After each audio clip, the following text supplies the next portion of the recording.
Alors, bienvenue de la part de AFUSA to this extraordinary presentation. Thank you. On Christian Dior, Destiny, the Authorized Biography. Next slide, Melissa. So before we start this presentation, I just wanted to remind everybody who signed up that we have our apéro group, our Demystifying the French, a panel discussion on January 29th.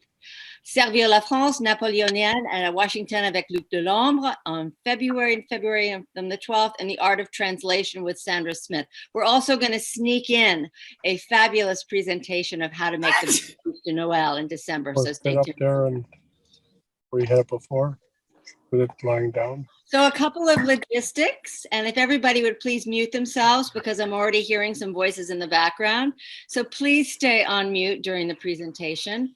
Use the chat feature for submitting questions for the question and answer period. Select speaker view, and in the event of rare and unusual technical issues, sign back in a couple of minutes using the original link that Melissa sent everyone. This event is being recorded, and we will have a total runtime of approximately 1 hour. So just a brief introduction on Marie-France, an award-winning expert on style, fashion, and the luxury market. Marie-France is the recognized authority on Dior. She's the author of several landmark biographies, including Maison Dior's founder Marcel Boussac, Gianni Agnelli, and Nina Ricci. She once said to Vogue magazine, "What interests me is the interaction between a given background and enterprise and the man behind it." Next slide. We also want to introduce Kate Mascara. If it wasn't for Kate and if it wasn't for the two of us meeting, we wouldn't have this incredible presentation with Marie-France. She is originally from New York and Boston, where she began her publishing career at Little Brown and Harvard Business School Publishing. After leading luxury bike tours in French wine country, she joined Flatiron in 2002. Her mission is, as editorial director of books in English, is to bring French culture to the world through beautiful books, very much the same mission as the Alliance Française worldwide. So I just wanted to say, as we welcome Marie-France, I'd just like to add un grand merci, bienvenue, and thank you so much for sharing the details of the fascinating book on Christian Dior and the background behind the man renowned as the architect of the new look, whose groundbreaking fashions brought style and joy back to the streets of Paris and to the world. So welcome, Marie-France. Thank you. So pleased to be with you. To get started, I think what would be really interesting to share with the members who are watching today is this book has had a long story with you. It was 25 years ago that you first started working on the previous iteration of the book, the first edition. And now, 25 years later, you've spent quite a bit of time thinking about the book and the man. And I just wonder if you want to tell us what it was that made you want to rewrite the text, to get in there and do a new edition. I have a very simple answer, my admiration from him. Perhaps even more admiration today than I had for the first time. And we all have met extraordinary people in our life, but no one quite like Christian Dior. Given the ups and downs and the difficulties he met in his life, I think we can say that what he did with his life is quite admirable. And he's really someone who has, his part was definitely contributed to his destiny. This is the title of the book, and I think this is what it says about him. So I'm very, very pleased to introduce you to Christian Dior. Destiny contains the meaning that you are inspired by an ideal. On the opposite, people who are indifferent cannot be expected to have an ideal. So in his case, it was for him, it was not clear from him since the beginning. It took time to prove himself that he had a destiny, or in the case that he could find his ideal.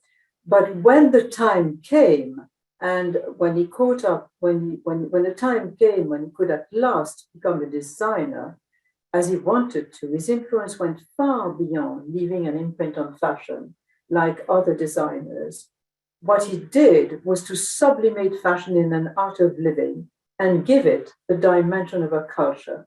And if we still talk about him today, I don't think it's because Dior, it may not be one of the reasons, but I don't think it's the unique reason that why Dior is one of, it's not, the reason is not, it's not because Dior is the most powerful luxury brand in the world. No, I think it is because Christian Dior is an authentic artist and that he performed something absolutely imaginable. The new look represents a date in our history. We remember this date. This date is marked in our history. And if we think of this famous quote by Dostoevsky, beauty will save the world, this is exactly what Christian Dior did on February 12, 1947, with the collection that he called Corolle, but the name was changed, as we know, to the New Look by an American fashion journalist, and it was adopted universally. The New Look was a peaceful revolution, but a revolution nonetheless, which answered the desire of millions and millions of people around the world to forget about the war, about the bombs, about the poverty, and living anew and breathing life fully. So when did Christian Dior did, you may have asked me, and I may ask myself, I did ask myself, did Christian Dior have an inkling that he had a destiny? It's hard to say, but the most important feature, he said himself that the most important feature, he wrote his memoirs also, and it's a book that I should have quoted right from the beginning because I used the book and I inspired myself of the book. It's not exactly an autobiography, it's his story in the fashion business and creating the house of the Maison Couture. But as a preamble in the book, he says this: the most important feature in my life has been my good luck. I must render homage to the fortune tellers who predicted it. It's still mysterious. It's not really an answer, but you can see that there is something there, and we know because everybody who knows Christian Dior knows that he had a thing with astrology. He was superstitious. He had a lot of little games. He believed in lucky numbers. Number 8 was his favorite number. 12 also was another favorite number. He played cards. He carried keepsakes in his pockets, and he would not take an important decision without consulting the astrology. So that may say, because of his kind of supernatural link with the supernatural, he felt that he had something special to do, or he had something special to realize. Do you want to tell the story about the carnival right from his childhood, which was the carnival? When his first fortune teller experience? It's a bit of a too long story. We have so many things to say. We don't want to overspend your time. So I may say it at the end when we have time, but otherwise it's true. It's a very amusing fashion. And as you are pushing me to say it, I will say it in a more quick way. The first time he made a fortune teller when he was 12. It was at the end of the First World War in 1918. And they were doing all sorts of things to thank the soldiers for their courage, and there was a feast for the courage. And he met a fortune teller, and that fortune teller asked him to sort of sell a few trinkets for him. And in the end, he said, "You've been so kind. I want to do something for you. Do you want to show me your palm? And I write you what your life is about." And the answer left Christian Dior a bit perplexed because she said, "You're going to travel extensively, but women are going to make you extremely rich." So for a long time, it remained a conundrum. We only know that it is true. And the fortune teller was right. And he was a child. He was an adolescent. He was an adolescent, absolutely. So Christian Dior was born on January 21st, 1905. And he was born in a family who was quite well-to-do in a place called Granville. Granville was a very active harbor in Normandy. Normandy was one of the provinces in Paris that was fairly rich, with people fairly active. And it was really facing, miles and miles away, England. You could see not shores of England, but islands belonging to England, which is the Ile Jersey and the Ile Guernesey. And that's one of the islands that Christian Dior and his parents sort of used to go on having a picnic and things like that. So the 3 generations of Dior had built a fortune by importing guano from Peru. It's not very, very, very, very attractive. and manufacturing it into fertilizers, and they became the most important producer in France, going through with France, which at that time was going through an extraordinary economic boom. It was a time which was known and being that of the rise of the bourgeoisie, and which produced the splendor of the well-known, the Belle Époque, the forgotten Belle Époque. Christian Dior fantasized about, we should move our slides, no? Can we Sure, move our Melissa, slides? do you want to show this, the PowerPoint?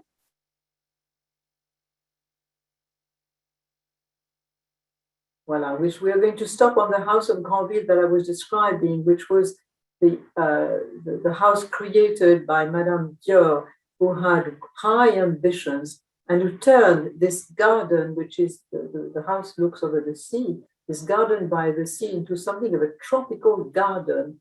She was so crazy, she was so inspired by flowers that she had a collection, extraordinary collection. If you move to the next slide, you will see what Christian Dior thought about his childhood. My memory holds a picture of a time full of happiness, exuberance, and peace, in which everything was directed toward the art of living. The future, it seemed, could hold only really greater comfort for everybody. No matter what life has granted to me, nothing will ever equal the sweet memory of that period. Christian Dior fantasized, as you can see, Christian Dior fantasized about his childhood. His description in his memoirs speak of his enchantment about the Villa Les Rums. It was called the Villa Les Rums. His mother had great ambitions about the house, and for him it was a world of wonders. The property, she was devoting her time to creating a magnificent garden, and Christian Dior, as of the age of 5, was constantly moving in the feet of her mother, following her in the garden, learning the name of the plant, insisting that she would buy catalog, rushing when the postman was coming and he knew the catalog of the new plant was coming, he would be the first one to rush, open the book, bring it to his mother and say, oh, we should plant this, we should do this plant, we should plant this plant, we should do this one. And this turned into a passion. His childhood turned for him into a life passion for gardening, combined with as you can guess, with an adoration for his mother. We should go to the next slide. This is Madame Dior as she was at a young age, just about when she was married. You can move to the next one. We will see the children. You can see they're still very young. Christian is the little one in the middle. His sister next to him is called, she's not Kathleen, she is Justine. And then the little boy on his left, the elder brother, is called Raymond, and he was born 3 years before him. Right. We're going to continue with the portraits. I think there are more. Yes, so nothing fired Christian Dior's imagination more than the carnival. The carnival was a tradition of Granville as a shipping harbor dating back to 1874. And at the time that the sailors sailed out to Newfoundland and came back months later, there was a carnival. So there were basically 2 carnivals a year to absolutely manifest the joy of seeing the boats coming back. And the little children were sort of presented as kings and, in this kind of little chariots. And if we continue on another image, which we will see soon, yes, the latest thing which had been installed in the beginning of 1920 was earlier than that, 1880, was the casino, because this was, Granville was a very elegant resort. Let's continue with the slide for the moment. Now, here is another portrait of the family later. You can see Raymond now is about age 18. Christian is age about 18, that makes him 15, something like that. And you have another brother that was born that is in between Raymond and the other sisters of Justine. And you see the last little girl who was born, Catherine, was just 3 at the time. This is quite the moment of the family being very splendid. Let's continue with the slide. Christian Dior here is 18 years old. You can see he's very slim. he has a bit, in French you would say a Pierrot la Lune expression. Can you translate that? Well, it's just a bit moon of face, hazy. a moon face. A moon face, yes. Really And you can see innocent. him descending. The house has a staircase that goes down to the beach, and he's using that staircase. Let's continue. And so here you see him like a lizard, the body like a lizard on the beach, on the sand, is Christian Dior, surrounded by this group of friends, friends that he will keep all his life. The woman who is the most solid in the middle is called Suzanne Lulling, and she will end up directing the salons at Dior. The others are her sisters. She will also have a role at Dior. And Dior was very good at lying down. At sports, he was a bit less good.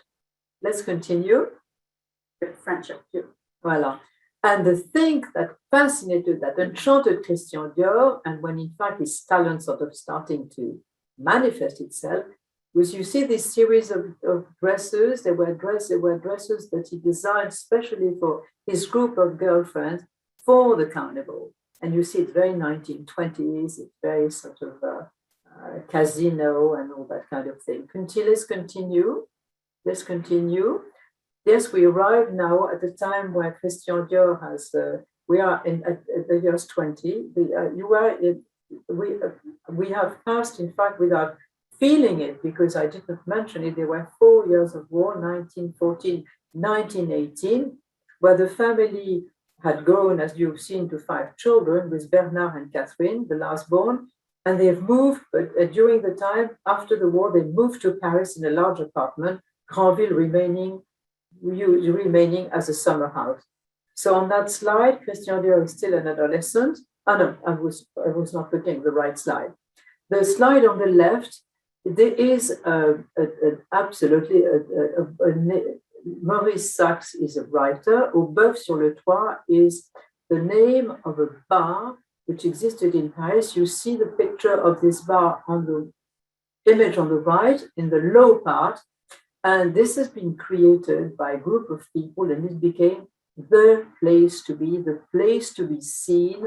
It attracted an extraordinary mix of people, youngsters like Christian Dior, who came with his friends, who were all young would-be writers, would-be illustrators, would-be pianists, would-be musicians. At the time, they were just admiring the two. If we can distinguish the characters which are on the engraving above the piano bar, you see, in fact, the people that are considered to be the gods of that particular period. Alors, the gods are, I think the gods, I don't have their We see name. Picasso on the right, We see Cocteau. Picasso, Cocteau. We see, who do we see? Well, It's right here, it's on the slide. No. Max Jacob, yes, we see Max Jacob, Stravinsky. the poet Max Jacob, the music composer Stravinsky, Jean Cocteau, Francis Poulenc, who was one of the group of 5, Darius Milhaud, also a musician, part of the group of 5, and Pablo Picasso. And for Dior, nothing then came just as he was. This is the place where Christian Dior would spend every night if he could, when he was discovering Paris for the first time. Because in fact, Paris in the 20s was, let's just see what my notes are.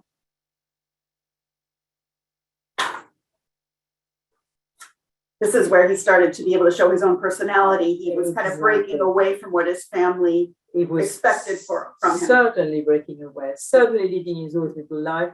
I've been part of this group of friends who all were aspiring to be artists. And Paris they discovered in the 20s was a cultural shock. Women, as you remember, women's hair were cut short. The music is black, or the music is black. They say that's where the ballets are Russian. The paintings is abstract, and everyone's mind is being psychoanalyzed. The artistic scene was in full bloom. We went from the surrealists to the Dadaists to Cubists, and the scene is so colorful that nightclubs are full every night. Josephine Baker is a star there, and there is a sense of starting afresh, a lightness of being.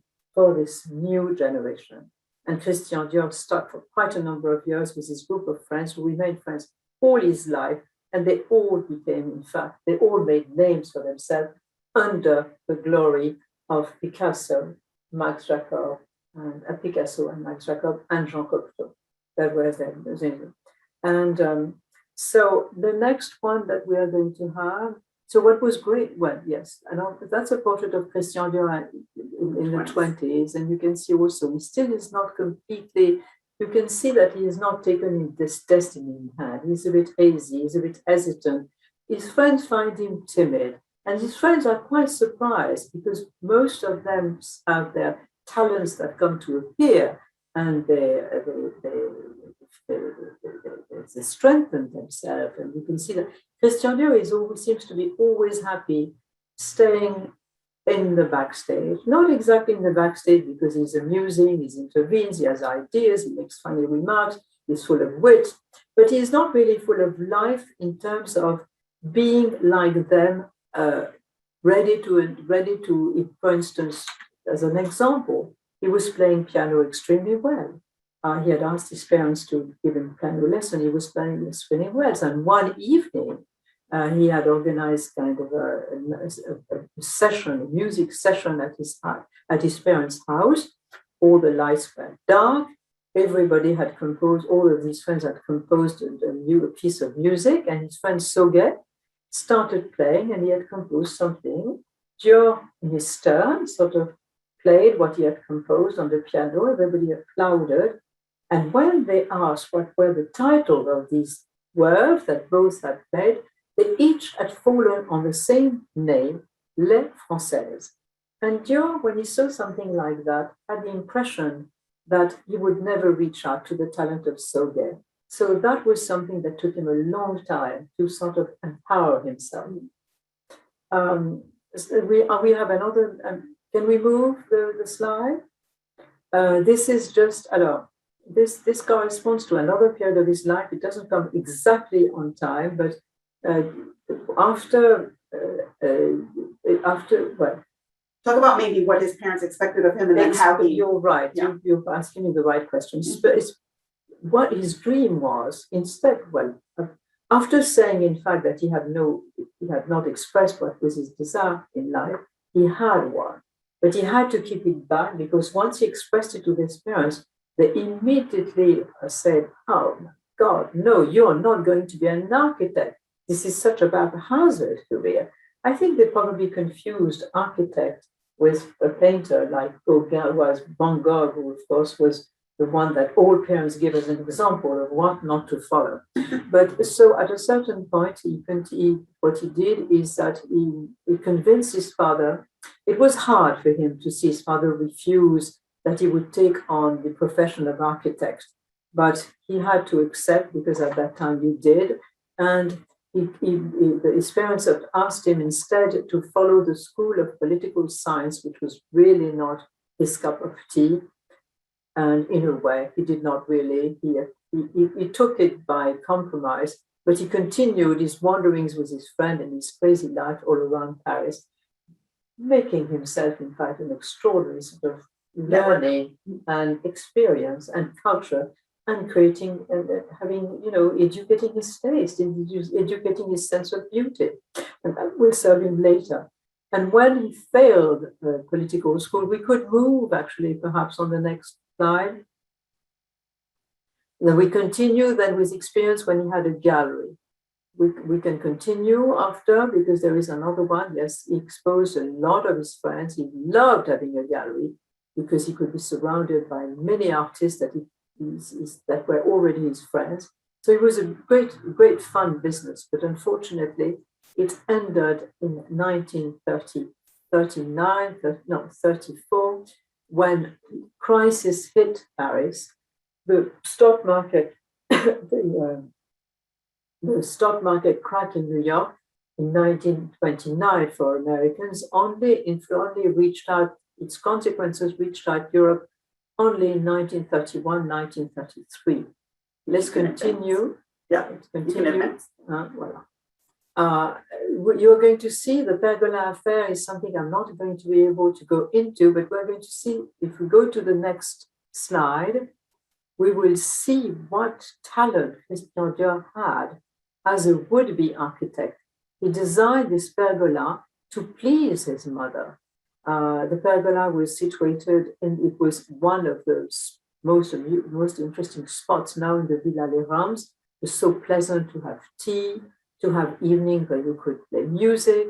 So it was an enchanting thing. And in fact, in spite of having created something like that, it rather sort of contraried his mother.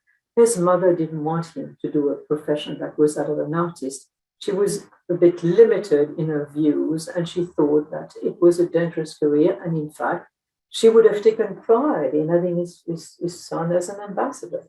So this did not happen. And this, in fact, was certainly a hang-up for Christian Dior. Let's continue because we have so many things to say.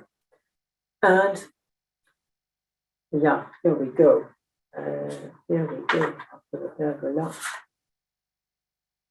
Being born, you see the title, which announces bad news. 1931 was the year I was talking about. Being born with a silver spoon in your mouth is not a guarantee for life. And the year 1931 was a tragedy for the Dior family. Christian Dior had actually a bad omen when returning to Paris. It was just after the summer holidays in Granville.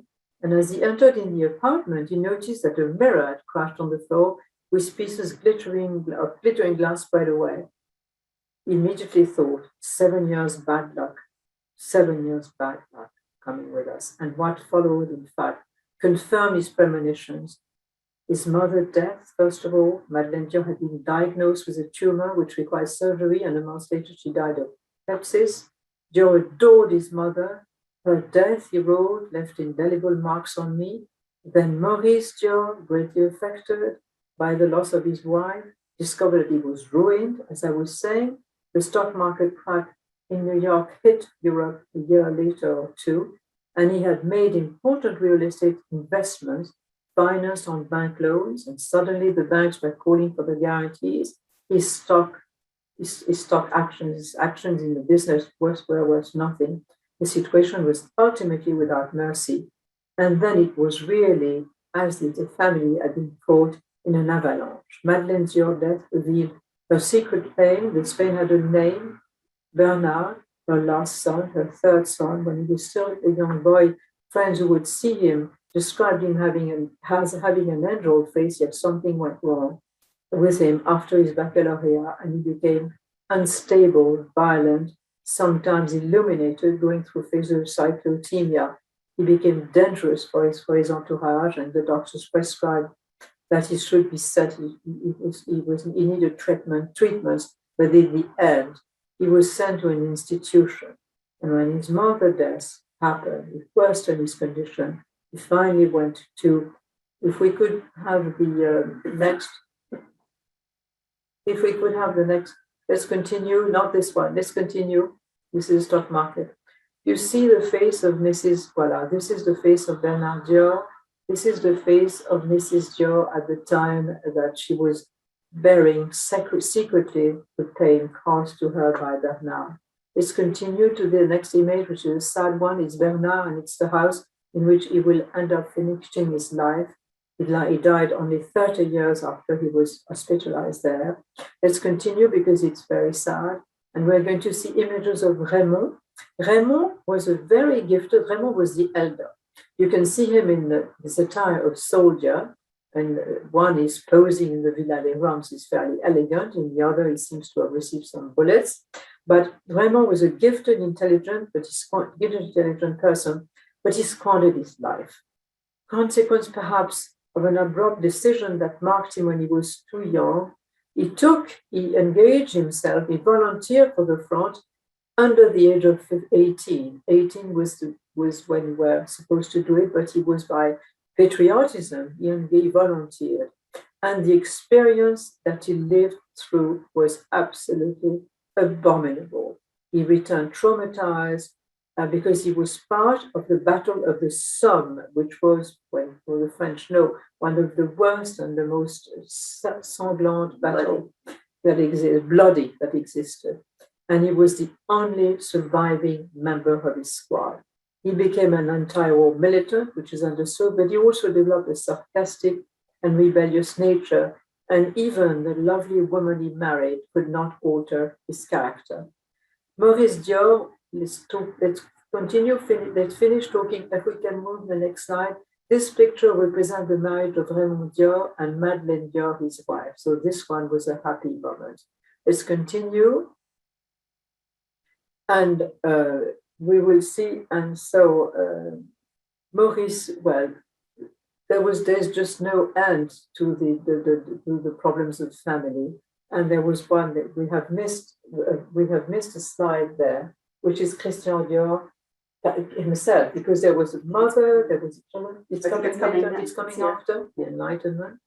Well, it's not exactly in this order. Yes, the last of all to have also been affected, like the family, this sort of terrible tragedy of the family, was also Christian Dior, because he was left, of course, penniless. He lived, his friends always supported him, but he was very discreet and very dignified, very digne, as we say, Dignity, yeah. had a lot of dignity in hardship.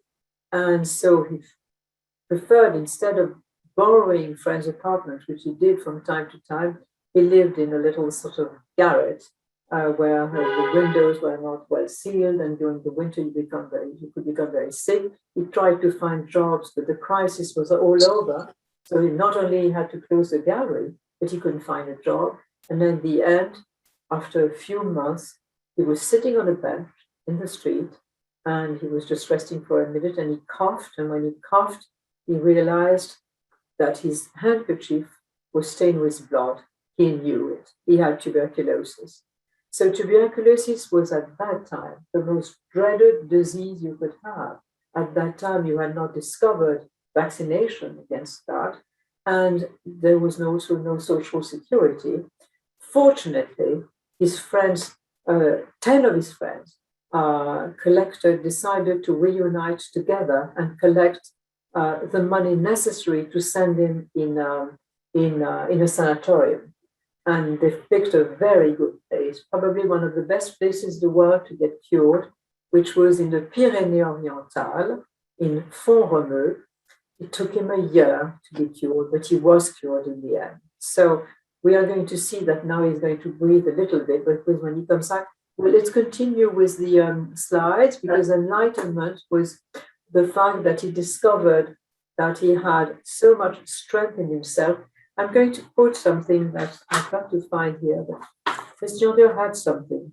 Christian Dior in hardship has this very precious quality. His reaction to his reaction in front of hardship is an indication of his incredible love of life, which began in childhood. A love paired, he had an aversion. One could notice that he had an aversion to unhappiness that drove him to still search instinctively a way out. It was most of the time in nature, in traveling, in being with friends. But he kind of sort of, comment dire, on tient le mal au bout du stick. It was like, people had noticed that he was always very particular with adversity. In adversity, he would not mention it, he pretended not to see it. He was putting it really at the end of a stick. He was an eternal optimist. And he was an optimist. He loved life. He loved life, in fact, in spite of the fact that these years we're talking about did not show that. So this is the sanatorium he was in, and he showed a tremendous amount of pragmatism and self-organization, because he decided not to live in the sanatorium, which was, in spite of the friends paying for the cure, he wanted to keep, he wanted to be he was very thrifty. And so he decided to live in the village town, to first of all have a bit more of autonomy, and not to be also suffering from what everybody suffers when you are in a sanatorium, which is absolutely moral decline. So he avoided that. Let's continue. Let's continue with the slides. This is during his tuberculosis. He had connected before leaving. That also shows how he can fight against hardship. He had connected with this very kind priest, Maurice Moret, who was both priest. He had two vocations, that of a priest, but that of a painter. And he was a friend of Max Jacob. And he really had an extraordinary life. I won't go into it afterwards, but Dior had a correspondence with his priest for about during all the time of his cure. And this very good priest helped him to build up his morale, to not completely despair, to still believe in God, to do not consider that he was punished. There was also the problem, if we have just 1 minute on this subject, Dior was a homosexual. And at that time, in this particular generation and society, still very Victorian, you had to hide yourself.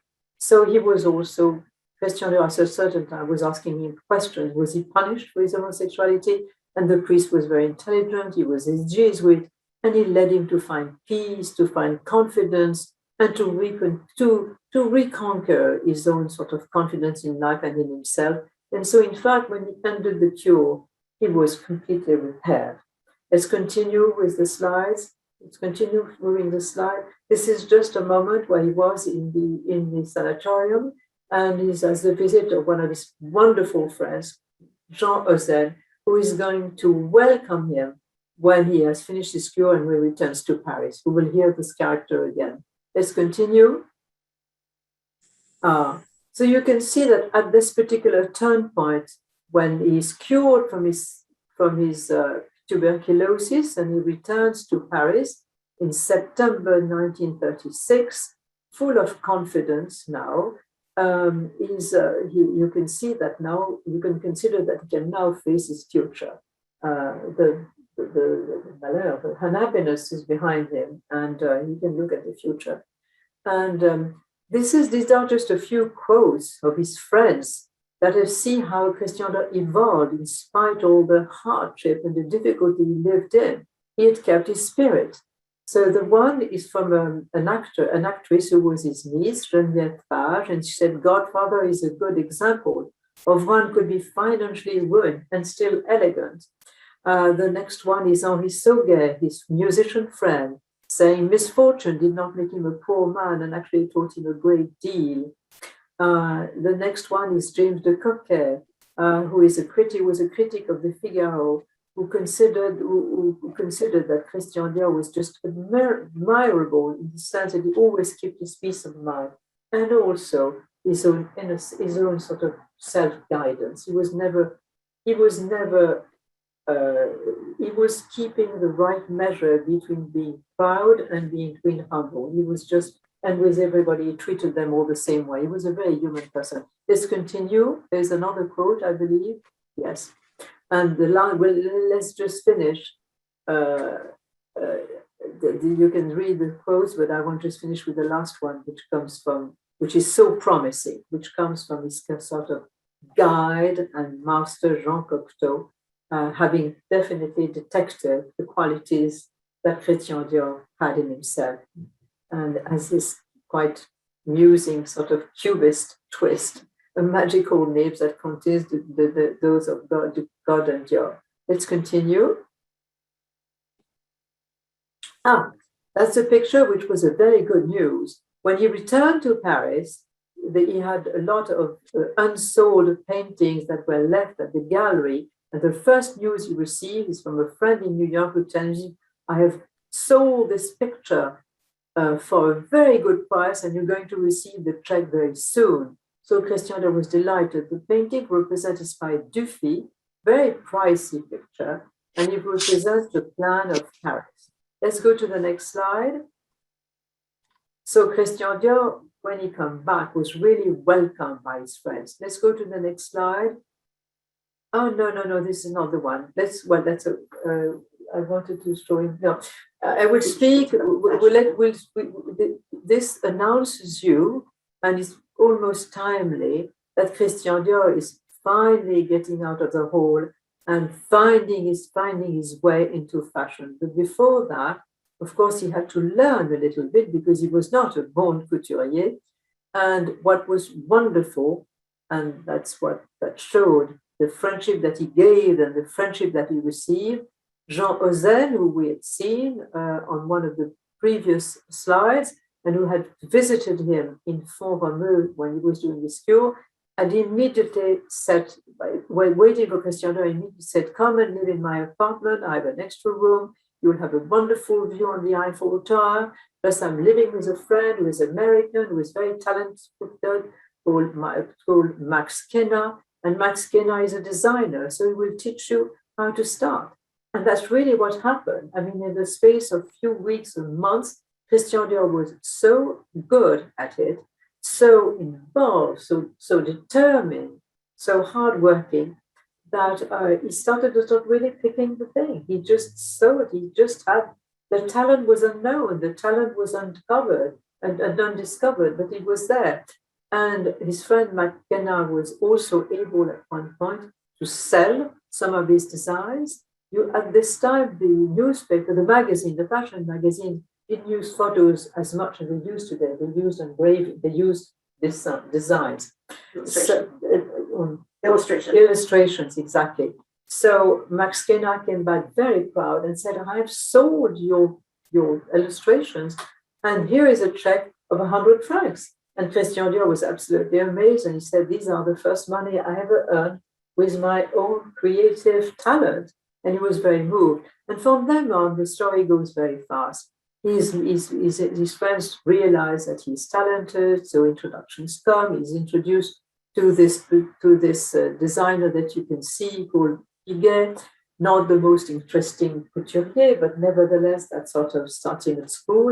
Now, unfortunately, we have to face another difficulty in France, another problem in France that will sort of slow down his progress. We're going to see that on the next slide, I think. No, this brings another story.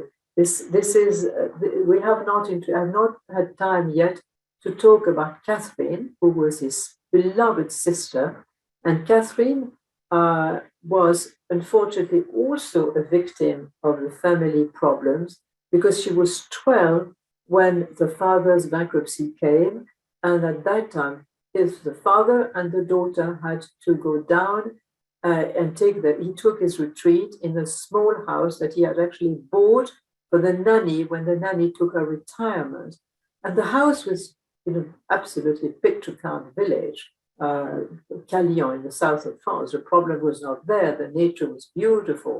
The sky was blue. The temperature was warm. You had vegetables. You could grow vegetables. You could grow fruits. You could grow flowers. So they were not unhappy. But in any case, they were living very poor. And for instance, I'm coming back to the story of the Dufy that Dior was so happy to have sold. All of the money of the Dufy went immediately to provide some resources to his father and his sister. And in 1934, when Dior was working for Piguet, when we saw the couturier on one of on the slide before, his sister, he brought his sister to Paris. He wanted to show her, he wanted her to start working in fashion. And she actually lived with him in an apartment he was able to buy himself with the first earnings he made for Piguet. So that was a happy time. Then the war came. Let's continue with the slides. So this is Jean Ozen, the friend who welcomed him in his apartment. This is Christian Bérard, Christian Dior's alter ego, who was a great artist. They had tremendous fun together. They were always together. People, when they saw them, they said, "Oh, here come the two Christians. Oh, here come the two Christians again. Where are the two Christians today?" They were kind of the talk of the town or the talk of the tone in their group. Let's continue on the next slide. And the portraits of his other friends, Max Jacob, that's rather a painting, and Jean Cocteau, who was quite good looking with piercing eyes. Let's continue. So, yes, that's what I was waiting to find as a slide. Unfortunately, war came in between. The war of 1939. Dior was mobilized. We will see a picture of him on the next slide as a soldier. No, this is just an announcement of the war. Yes, you can see Dior in the group of soldiers. He was mobilized, but fortunately, you know, France was divided in two.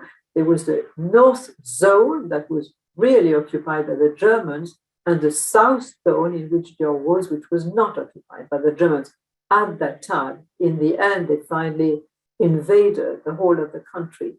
So there he found himself on something that he liked, which was on duty farm, because as most of the soldiers had to be engaged in the war, women or their children or their associates were left without, labor people. So people, and so Dior enjoyed this time tremendously.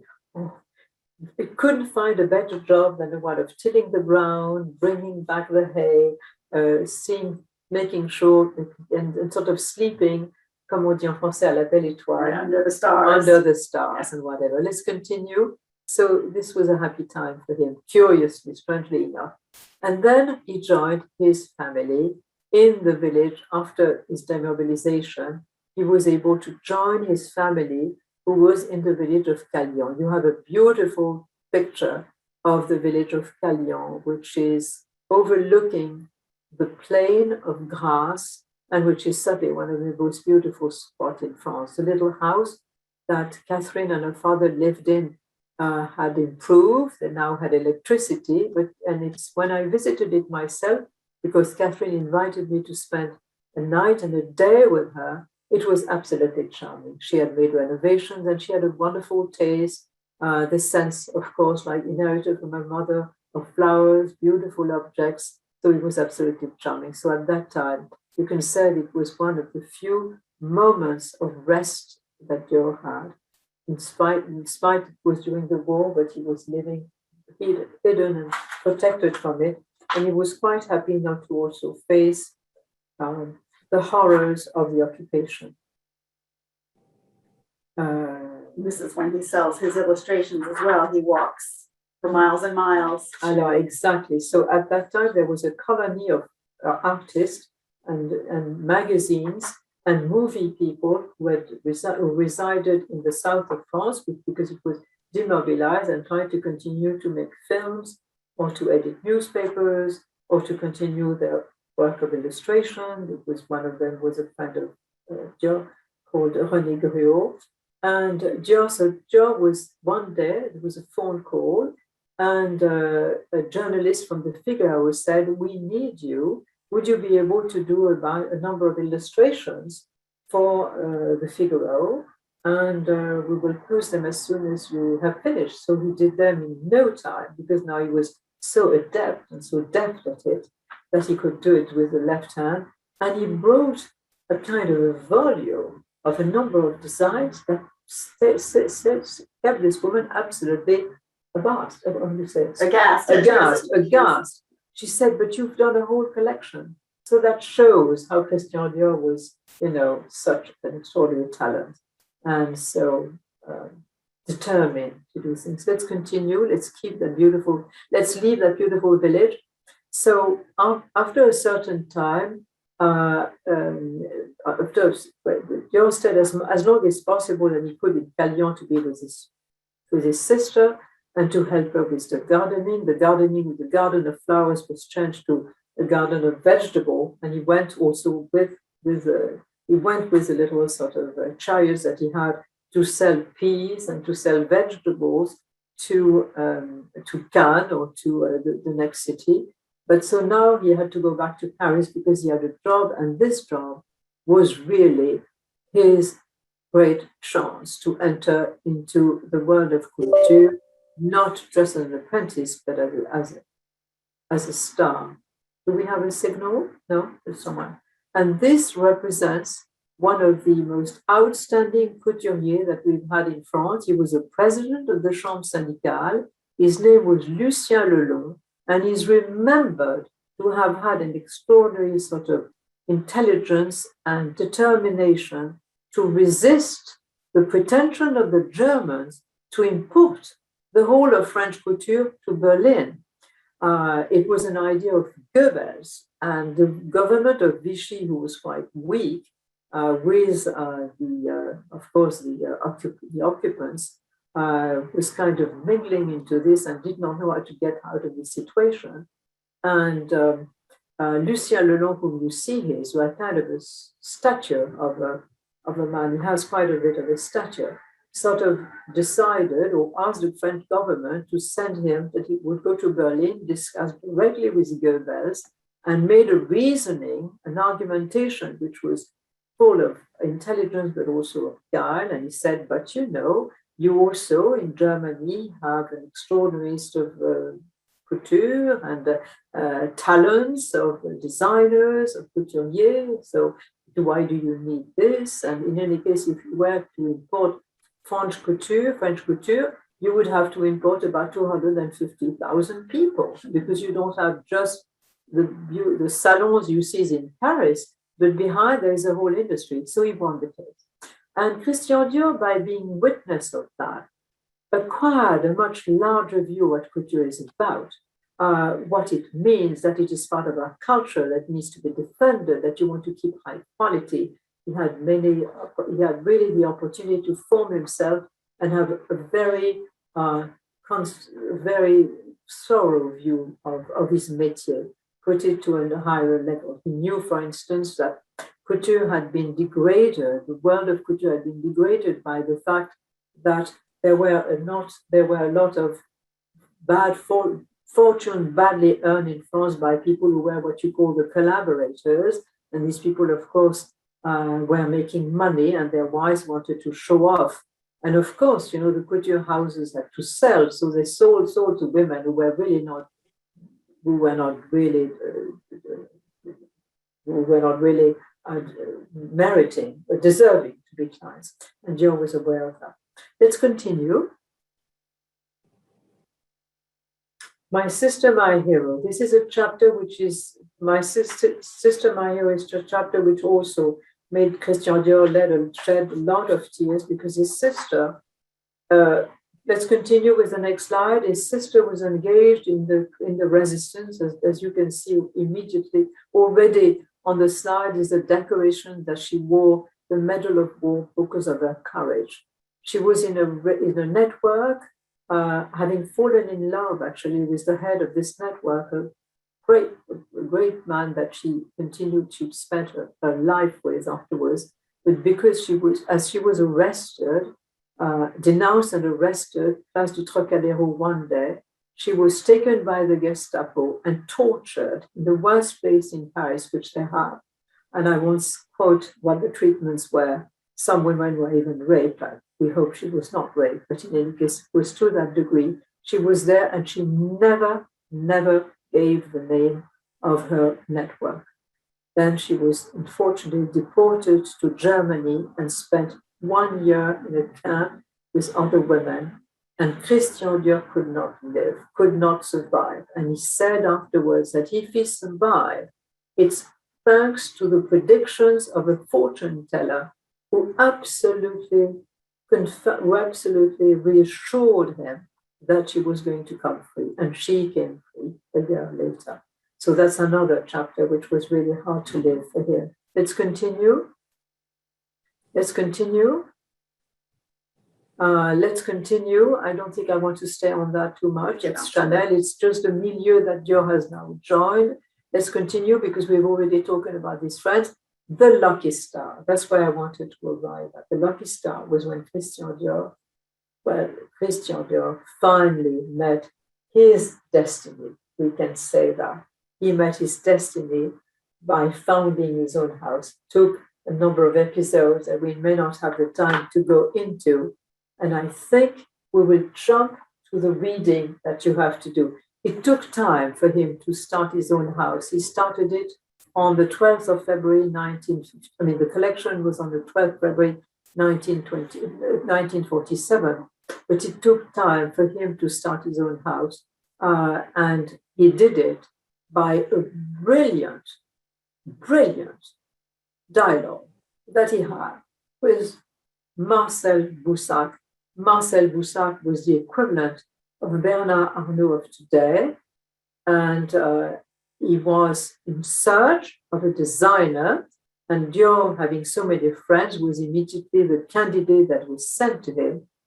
But the enjeu, comment est-ce qu'on dit l'enjeu? He was not sure that he was going to convince him.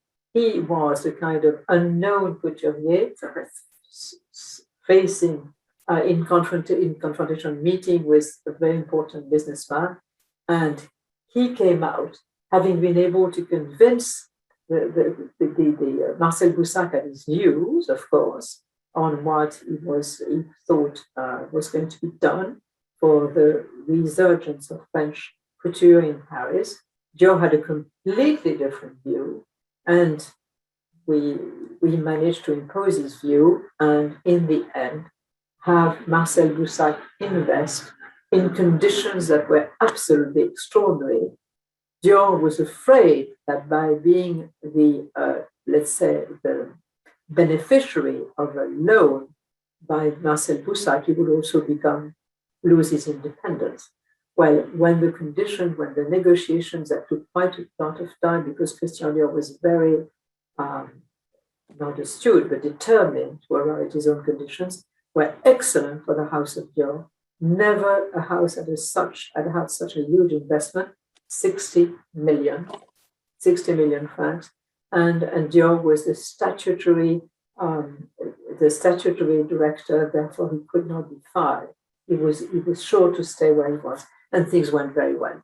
So we are going to have a reading of what he produced, which is that extraordinary event, bringing back beauty to the world, and you're going to read it.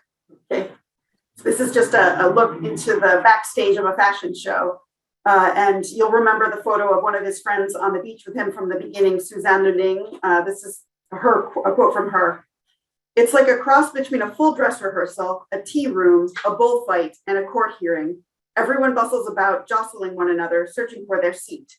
It's fragrant, it's talkative, it's frivolous, and yet it's serious, deadly serious. Besides a few friends crammed on the stairs, the participants are judges and are already exhausted from attending a good half dozen similar presentations during the week. They are allowed to write, but not to draw or take photographs. A camera was as dangerous and as unwelcome as a cigarette in an oil refinery. To divulge the secret prematurely was punishable by law."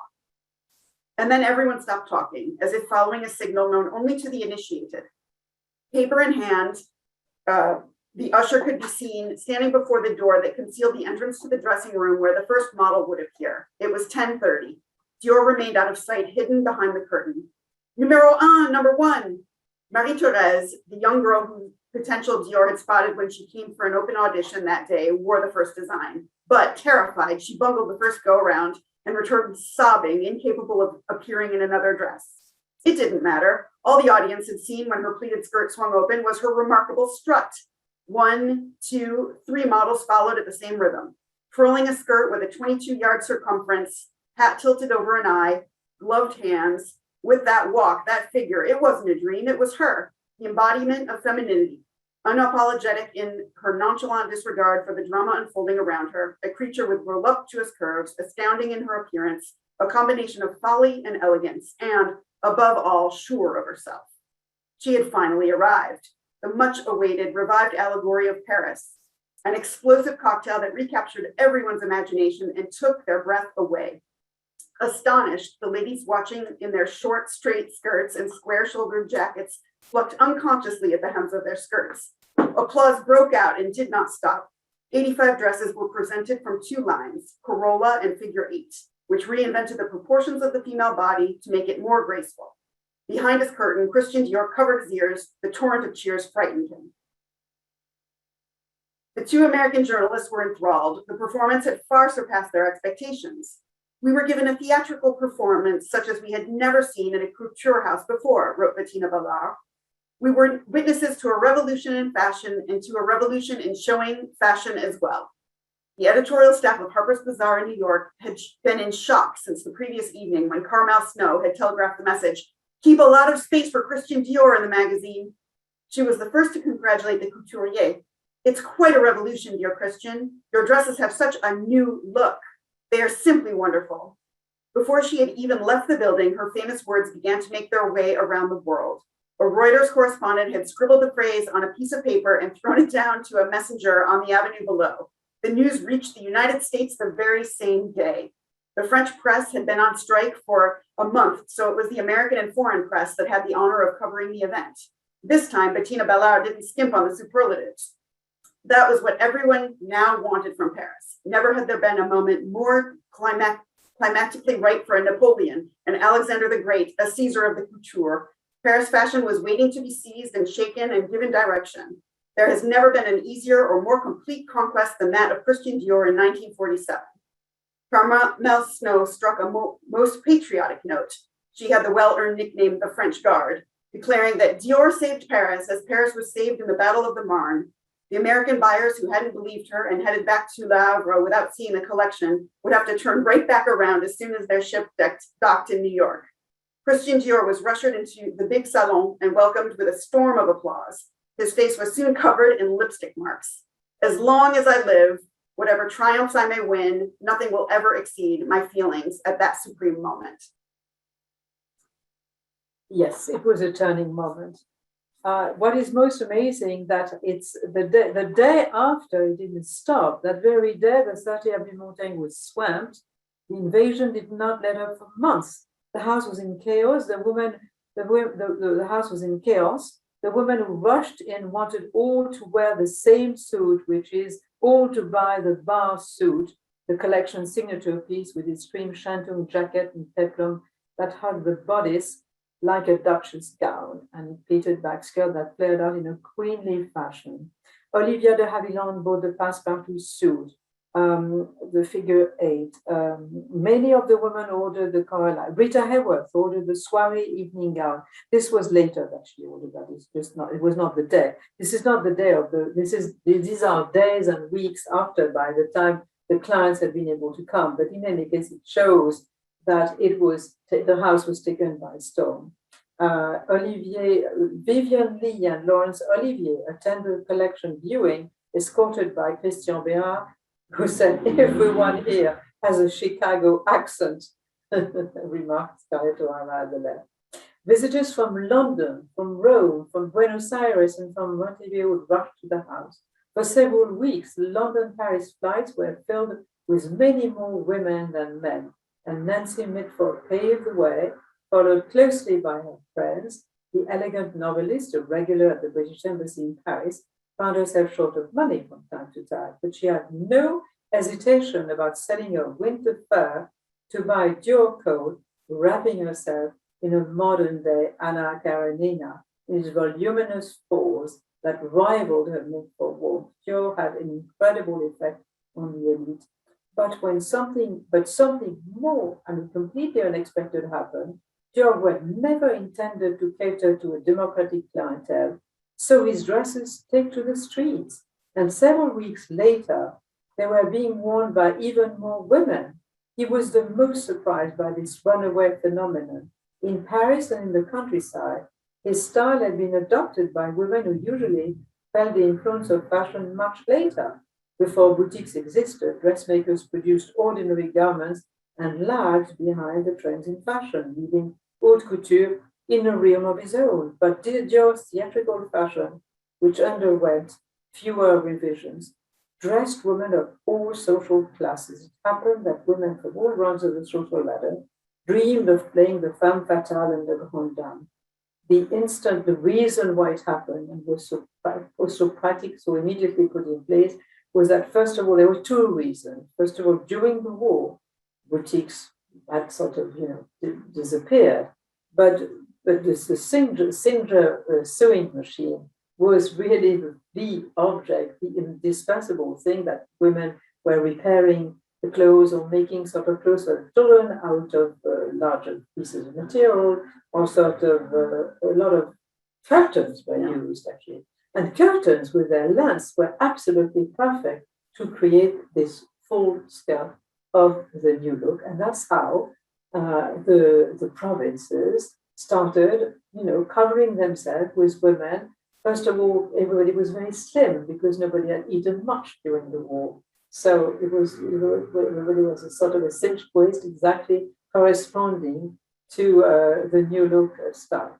So And despite historic names, another thing also which enchanted Christian Dior and completed to his surprise was that the new look the new look also attracted, he had a visit one day of Juliette Greco. Juliette Greco was, she was a muse of what you call the Quartier Latin. She had a sort of a velvety voice, yes. Whose husky, yes. So I'm going to take the sentence again, I missed it. Juliette Greco, the muse of Saint-Germain-des-Prés and an idol to a generation of anti-heroes whose husky, velvety voice sang Si tu t'imagines or the Tabou au La Rose Rouge, had no qualms about crossing the Seine to go shopping at Montaigne.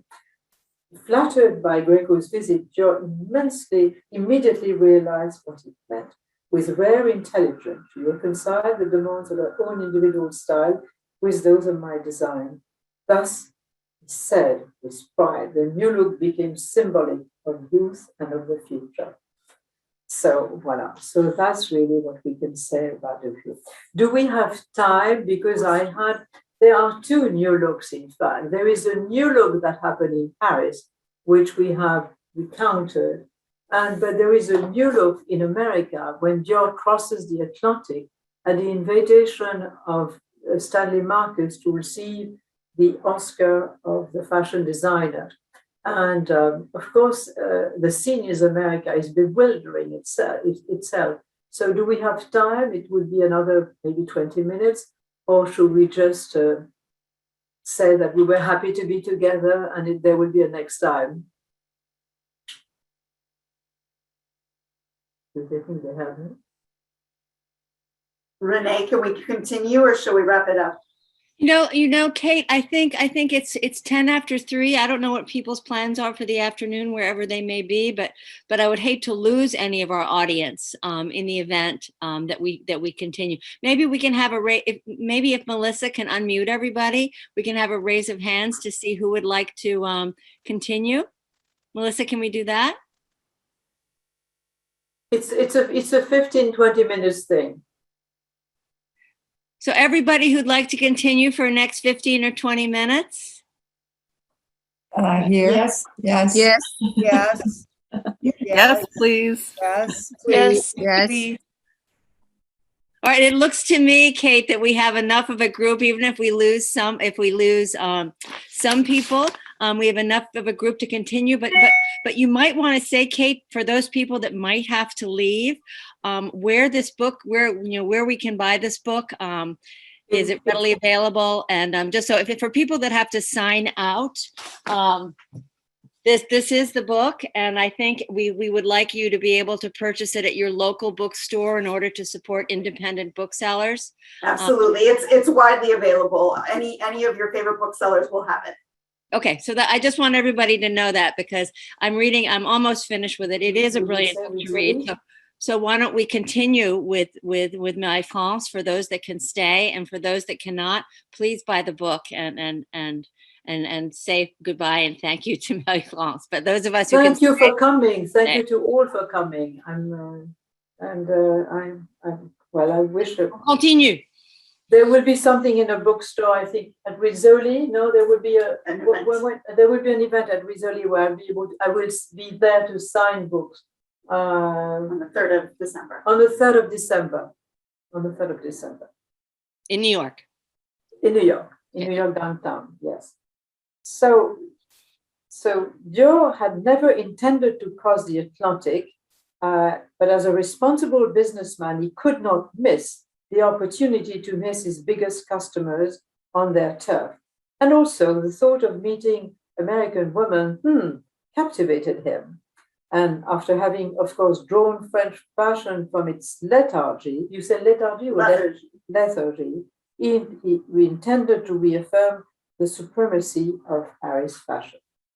So in September 1947, he boarded the Queen Elizabeth, thrilled to be sailing under the British flag. Yes, it's something I've not had the possibility to mention. But if Dior spoke English, it's because he loved the Brits. He had visited them many times. And he loved everything British, even roast beef. So that's what he said. That's what I'm saying. He was pleased also to be traveling with acquaintances who were to become true friends during the sea crossing. There was Eva Pasevich, Alex and Tatiana Lieberman, and Bettina Ballard, the entire team from Vogue. When seeing for the first time the Statue of Liberty, he was overcome with childlike wonder as the first skyscrapers came into view. The zest for life and the self-confidence and the power of the vast American nation where everything seemed to be 100 times larger than life absolutely fascinated him. He had set off on an expedition that would prove to be full of discoveries and surprises, and the first presented itself before he even stepped off the ship. When the passport agent saw the name on his papers, he winked and said, "Well, you're the designer, what's about the skirt's length?" The couturier was astonished, as he had fully expected his arrival would go unnoticed. Christian Dior needed no instruction whatsoever in the art of play acting. He loved it. The United States wanted to meet the great French couturier, and he would give them what they wanted, and was perfect in his role of PR man from the Maison Dior. New York was just a preview of what was to come in Dallas. And in Dallas, because New York was in preview for the reason that this was the homeland of the suffragettes, proponents of practical fashion, protesting all the time. Long skirts are dangerous, you can't even catch a taxi, let alone drive a car. It didn't take too much for activists to conclude that the style was a conspiracy against equal rights of women. Moreover, American women have beautiful figures. Why deform them with these padded hips? And even if you like the narrow waist extolled by the new look, how many women would agree to put up with the torture? Explained one, adding, voilà. Husbands also were drawn into the fight. They said they were outraged by the extravagant expense the new style in this orgy of fabric would cost them. Their brigade called itself the League of Broke Husbands and claimed to have 30,000 members. Never checked. Neiman Marcus, the department store chain founded in 1907, was a legend in his own right. And Stanley Marcus, the company president at the time, was waiting for Dior when he arrived at Dallas Airport. From their very first handshake at the airport, Stanley was thrilled to see that Christian Dior spoke English. He suggested, I interviewed with Stanley, and very kindly, he autographed one of the, he dedicated, he made a foreword to one of the earlier of Neiman Marcus, yes, exactly. And I was in a law firm. I was working in a law firm with his daughter. It was wonderful. I love this family.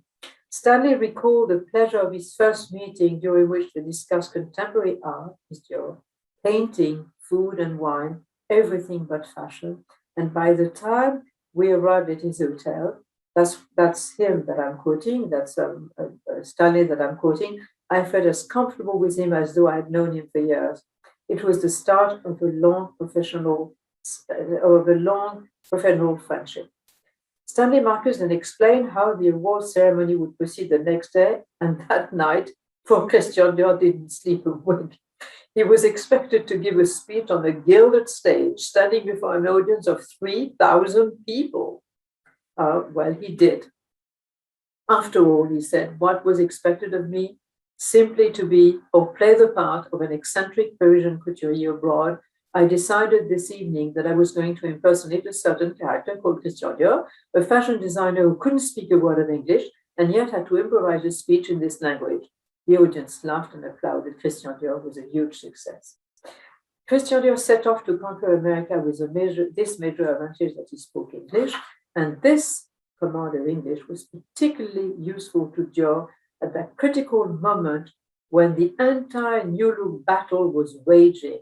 It kept him from looking like an idiot, and also having Stanley Marcus by his side, who had no qualms about ridiculing the protest. As an example, on September 1st, the collection presentation included several models humorously outfitted in dresses with ribbons, and the ribbons could be adjusted to change the hem length. Well, that was the idea. And while Dior feared the crowd and being thrilled for being written by journalists, although it was less and less, he quickly realized that the controversy played out in the streets and in the newspapers, and the leagues of women eager to insult him and throw him out of the country made for the best kind of advertising. Here, the battle is, that's what he wrote to Jacques Rouet, who was running the house in Paris. Here, the battle is raging over the new look. And it's a wonderful publicity. I don't think our name has ever been as widely known as now. The press ran with it as demonstrations were held. The new look made the cover of all the newspapers where it was debated as a matter of social concern, even the very serious Wall Street. Upon seeing Dior's collection in Paris, Stanley Marcus was the first to realize how the industry could benefit from a radically different style. I had never seen anything so sensational, he said. And the founder, he was, I mean, you know him better than I do, but Neiman Marcus was certainly a practical businessman with a caustic wit and trailblazing authority, and creating the fashion world was certainly a good example. And he had been the first to realize the new look's potential to revive American fashion manufacturing. His judgment echoed that of the powerful journalist Carmel Snow, who had held Christian Dior so high. My friend on 7th Avenue confirmed me that in my belief that American designers did not really come into their own until after the war, when their release from the restrictions of L85, which is a denomination of the law, restriction law, gave them impetus, and their renewed contact with Paris, and the renewed contact with Paris stimulated their imagination. In the land of mass media, Christian Dior was a pro, free of preconceived ideas. He never came across as arrogant. On the contrary, that is again quote that is said also by Stanley Marcus. On the contrary, he observed, he listened, he expressed his gratitude, and let himself be drawn into the game. I'm a self-made man, was one of the off-the-cuff remarks he made to interviewers, who were apparently convinced that it was true. He also appreciated the Americans. That's what Dior saying. It's delightfully American to pass naturally from the realm of business contact to that of warm-hearted friendliness. Stanley Marcus, who knew a number of designers, considered Dior to be a cut above the rest, far more cultivated than Spears in literature, history, art, and typography, and thought of him as a man who, like Lucien Lelon, his former patron, his former boss, had a statesman's stature. Betsy, Mrs. Stanley Marcus, was taken with Dior courtesy and finesse, and he became like a member of the family. Neiman Marcus strove to be a showcase for elegance and good taste in the United States, and Dior helped him propagate that image. Christian Dior had suddenly become an ambassador for French culture, and it was the same routine everywhere he went. In San Francisco, in Chicago, except in Chicago, it was an entirely different story. His hosts were obliged to hide him. The train station was crowded with signs bearing the words Christian Dior, go home, and his guys were distraught as if they had all escaped assassination. The designer was amused. My own phlegmatic appearance was the best possible protection. I do not know what sort of mental image my pickets had formed on the hated Dior, but they were probably on the lookout for a pin-up boy. At any rate, I passed through the hall without question, and my stolid Norman looks aroused not the faintest breath of curiosity. I felt almost disappointed. By the end of the trip, however, the new look had definitely won the day.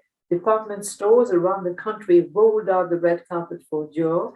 The great American fashion machine had turned in his favor, and everyone congratulated him. The collection came, this is a quote, the collection came at precisely the right moment. It was just like being hungry and finding everything you want to eat right away, said Stella Anania of Magnin. Norman Chesler, another buyer for Magnin, added, Dior was the greatest single source of inspiration for fashion and merchandising. And Andrew Godman, president of Bergdorf Goodman, was reported to have said, Dior, one of a kind. Not only was he brilliant creatively, but he was a charming man with his feet on the ground. He was like an anchor in stormy seas.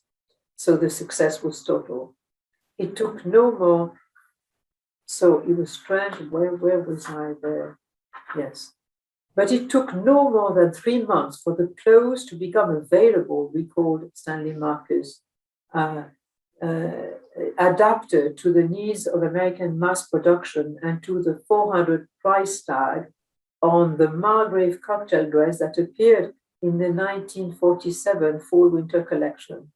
A black dress in wool crepe and fly with a low-cut neckline and fitted bodice with cutouts accented, fairly complicated, but the full skirt, typical of the Corolla line, required no less than 16 yards of fabric. But the manufacturers in New York had found a number of ways to work around this. Rayon replaced silk, and the yardage was reduced. First featured in the windows of Beckdorf Goldman and Henry Bendel in New York, the dress was soon copied, recopied, adapted and readapted, and could be found for $110 with still the same look, but now entirely in rayon. And December, the new look came within everyone's reach at Orbach's, where the Margrave dress could be found for the modest sum of $898. Well, optional. So what would Dior have? What would Dior have? Yes, we do not know what Christian Dior had to say about this phenomenon, whether he was outraged at the transformation necessary to make a new look dress available, or flattered to see it on every corner. Well, practically, in the short term, Christian Dior was in no way concerned to see the Americans appropriate his style according to their own aesthetic and commercial criteria, but he was not about to stop there. His observations of the United States has been a catalyst, and his insatiable curiosity had found a well of inspiration in the country's outsized nature. Dior made use of everything he saw. He exercised his architect's eye. He observed like an urban planner. He thought like a sociologist and closed like a businessman. In his memoir, he described in meticulous detail each city he visited. The faces of different cities fascinated him, but the lifestyles are what he observed in detail. He noticed everything and decided to extend his stay when he realized how much he could learn from it. The only thing that alarmed him in the course, he speaks himself, what alarmed me the most in the course of my stay in the United States was the habit of spending enormous sums of money in order to achieve so little real luxury. The American woman prefers 3 new dresses to 1 beautiful one and does not linger over a choice, knowing perfectly that her fancy will be of short duration. Yet, we still often say in France that American women do not know how to buy. Here we buy something because we think it's beautiful. Why is America, in essence, so rich, such an advocate of inexpensive fashion? But what was the message behind the success of the new look? A single style had been capable of triggering a massive shift in opinion and of sparkling the kind of media phenomenon that until now had been reserved to the performing arts, the cinema, major sporting events, such as the Olympic Games. Dior concluded that there must be something unique about the tradition of French style and taste, and it strengthened his desire to establish a strategy of commercial distribution specific to the American market and to make the most of its advantage. He conceptualized this notion, which we call today now, we know what we call it branding.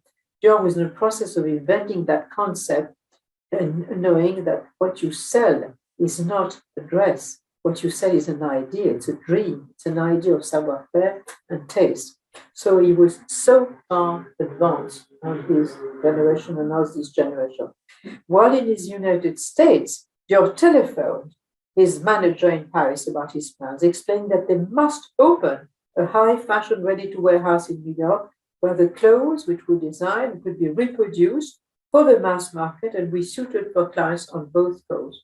The concept of licensing had already begun to take shape in his mind, and when the couturier disembarked in Cherbourg, where Jacques White and Jacques Humbert, his boyfriend, were waiting for him with his driver, he had caught America's entrepreneurial fever, and his contagious energy and he has come so far from his dreams of a small fashion house.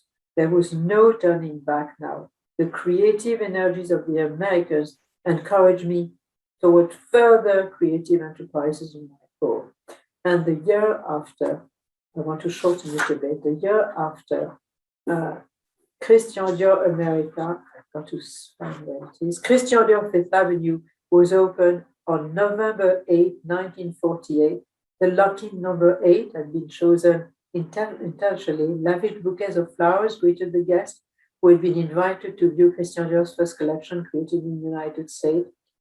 And New York, Marlene Dietrich came with her entourage, dripping with diamonds.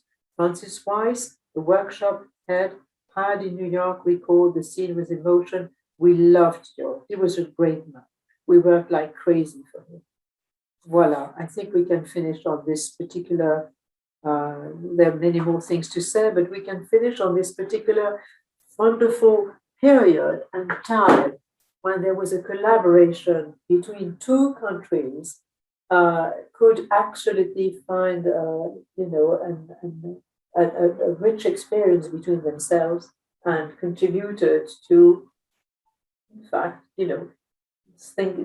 changing the face of the world. Suddenly there was gaiety, there was the families in the streets with nice dresses and being happy to be together.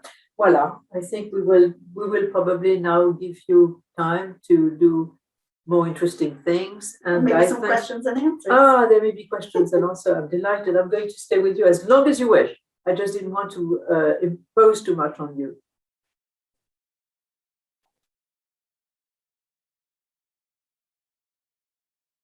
So Melissa, do we have any questions in the chat? I'm not seeing. I don't think so. I think you were so mesmerizing, Marie-France. I'm not mesmerizing. It's him. It's just I'm so pleased to tell that story. I mean, you understand. I mean, I have no reserve about saying that I'm very admirative of Dior because I think it's an extraordinary story. There's much more to tell about him. I mean, the book is 458 pages, and even then I have not told everything, but there was a good period in the last year or so where I was able to collaborate with the Heritage Service of Dior, and we found masses of things on him, letters, pictures, correspondences, and design that had been sent to him by all this array of friends, Marie-Laure de Noailles, by all kinds of things. We even fell on the book. He bought himself a house in the south of France, which is very beautiful, that you must think of asking to visit. And I will try and make sure this is possible for you. In the Col Noir, next to Cagnan, he bought a house which he completely redesigned, redecorated, which is splendid, restored by Dior. And what was I going to say? Yes, and we even fell on the guest list. The books, the livres d'invités, the guest books. And so I found extraordinary things like Chagall that came to spend 2 days with him. It was amazing the number of the outreach in his life. When we were preparing this lecture with Kate, we both agreed that what really defines Dior are three things. First of all, he had an infallible eye for beauty, an extraordinary sense of friendship, and third, that we have just demonstrated now by this last piece, that he was a brilliant entrepreneurial spirit, with no background, no learning, no business school, no training. It was just his sense of absorbing what he discovered in America that created the effect for him of a business school, an American business school. And just to finish on that subject, the difference between the perspective in Paris and the perspective in America is absolutely vast. There was no business analysis done of the Dior business while Dior was in Paris. In America, there was an extremely thought out and very, very well developed analysis, which was made by women who were daily in 6 installments, which I have. It didn't interest the French. It did not produce because of the French. There's something very superficial. Fashion for a very long time was considered something which was just superficial. But Christian Dior created a business which was a model afterwards. And when you think that the Dior empire, it was called empire at the time, but the Dior business was expanded in his period until he died in 1957 for the 10 years. Yes, the other extraordinary thing in his destiny is that he was able to dedicate to the world a business model working that all of the people benefited afterwards just for a period of 10 years. The other thing also, which was his great merit, is that most designers are so proud of themselves that they forget about organizing the succession and determining and raising the person who is going to continue the legacy. And Christian Dior was the opposite. When Saint Laurent was hired, he had no particular sympathy for Saint Laurent, whom he found a bit too mannered, too complicated and whatever, but nevertheless, he immediately admired and he recognized his talent. And at a certain time, towards the end, before, I think it was in 1956 that this happened, he spoke to Jacques Rouet, his manager, and he said, you know, in the last collection, 40 of the dresses of the collection were made by Saint Laurent. You have to put him forward. You have to tell the press. You have to show this young man because he's our future. This had never been in the story of French couture. This doesn't exist. So I think, Marie-France, we should end here. We've been so thrilled to have you for an hour and a half. I think, Kate, if you could send us a link. I think there are a lot of people that were very interested in maybe seeing some examples of his fashion that he did in the U.S. Yes, or in France. Just if there's yeah. Yes, they're on the slides, and we have not showed them because I shifted to the two new look stories, which I thought were so. Melissa has that in the PowerPoint. Yeah. I don't think we have any time, and I think that people are signing out. So maybe Melissa, we can figure out a way to show people some of the fashion, or Kate and I, you can work that out because we can respond to everybody who's signed up for this. But we thank you so much, and I hope everyone buys the book, and I hope to see you in New York at Risoli when you're here in New York as well. I look forward to seeing you. If everybody could unmute and give Marie-France Pochna a great applause. Same to you. Same to you. Same to you. Thank you so much for this. Thank you so much. Merci beaucoup. Okay. Bye-bye. Bye-bye.